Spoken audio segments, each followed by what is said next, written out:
Hi and welcome back. So up here you can change the view so that you can see the autoresponders that you have for specific campaigns, or you can select all. So in this video, let's just click on create a new autoresponder so that you can know how you can create your own autoresponder. So this autoresponder that we have is based on time of subscription. So if someone subscribes on the 0 day, that is on the same day, you will send them a particular message. So here you can put the delay in terms of days. If you want to send them the email 2 days after they subscribe, you'll just put 2 there. If you want to send it a day after they subscribe, you'll just put that there. If you want to send it 100 days after they subscribe, you'll just put it there. So that's what that is. On the day they subscribe, how many days later do you want to send them this email? And then here you'll choose the campaign. If they subscribe to this campaign, basically choose the campaign. And then you can send the message immediately. Immediately they subscribe, send them the message, or with a delay of, you can choose here, send them the message after 3 hours or after whichever number of hours. Okay. So you may want to send them immediately. So if this was 3, if this was on day 3, you see the message changes here. Send message, same time they signed up with a delay of, okay, 3 hours or whichever number of hours depending on the time. So this will be based on the time they subscribed. Okay. So let's take this one back to 0. And then you can say, I want to enable, let me make this immediately. And then here you can say enable it for specific days. Maybe you don't want to send the email on Sundays and Saturdays. You don't want to send the welcome email on these specific days. So on such days, just uncheck them. Okay. And then the important part, you must add your message. Which message do you want to send them? Welcome to my list. For instance, if I click on this, you can choose a message that you've already used, or you can create a new email. So if I click on choose a message, it's going to bring me these messages that I've used before. You saw me use this in some newsletters. When I sent newsletters, these are what I used. So I can click on choose this one. Let's say this was my welcome email. So every time someone subscribes, bam, they will receive this. Every time a new person subscribes, they'll receive this. And then give it a name. And in this case, I can just say welcome. And then I can save it and publish. So save and publish. So if somebody subscribes to my list on Getresponse, they're going to receive this one.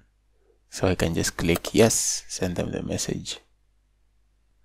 So that's the process. And if I want to turn it off, you see, I can just click there and it will be turned off.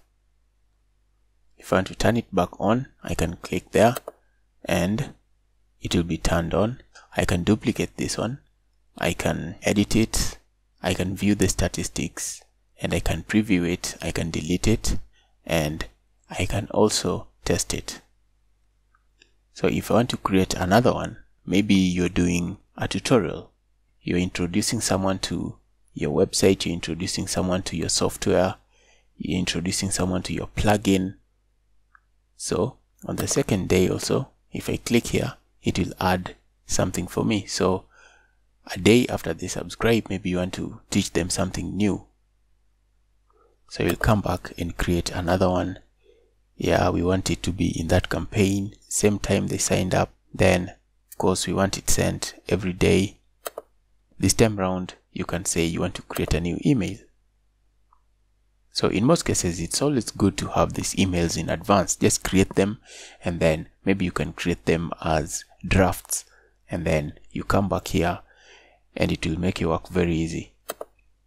So I'll call this day 2. So I'll call it day 2 tutorial.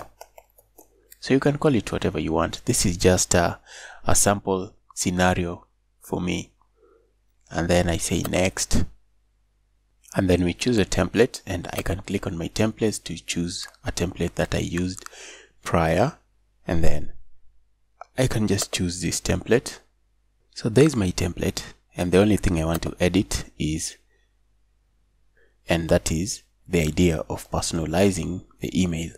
So I can say hi, then I come here and I will say first name, so that it will get replaced with their name when they receive the email. So that's it, and then I'll just come down here and click on next step. As soon as I'm done with my message, it will just come back here. So you've seen that you can create a new email message, or you can use one which you already have. So in the first scenario, I used one which I already had, and then in the second scenario, which is this day 2, I created one. So I just wanted to give you the two alternatives so that you can choose whichever will work best for you. And you see down here, you can also edit the message, or you can create a new one. Everything has been set up, so I'll just click save and publish. So I'll just click that. There, you see, now we have 2 autoresponders. So as soon as someone opts in, they will receive this, and then a day later they'll receive that. And if you want to go all the way, you can go as far as you want, as many days as you want. You can send as many of them as you want. You can create as many of them as you want. So that's it for this section on autoresponders. If you have any questions about this, just let me know. See you next time.